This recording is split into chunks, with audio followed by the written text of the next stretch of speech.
ఇంతగా పిల్లలంతా చక్కటి నైపుణ్యంతో కూడుకున్నటువంటి కళా ప్రదర్శనలు చేశారు. నేను ఈ రాష్ట్రానికి జానపద కళలు సృజనాత్మకత అకాడమీకి చైర్మన్ గా ఉన్నాను.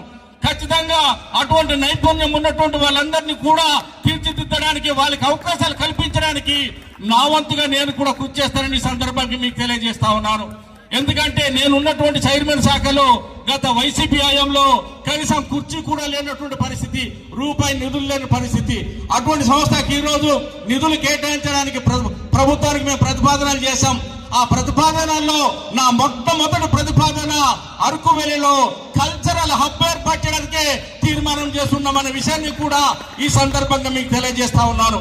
ఏజెన్సీ ప్రాంతానికి సంబంధించినటువంటి అనేక రకాల కళల్ని, వాళ్ళకుండే నైపుణ్యాన్ని, మన వారసత్వంగా వచ్చినటువంటి మరి కళా నైపుణ్యాలన్నింటినీ కూడా అందులో ఆర్థికంగా వాళ్ళకి మరి వెసులుబాటు కల్పిస్తూ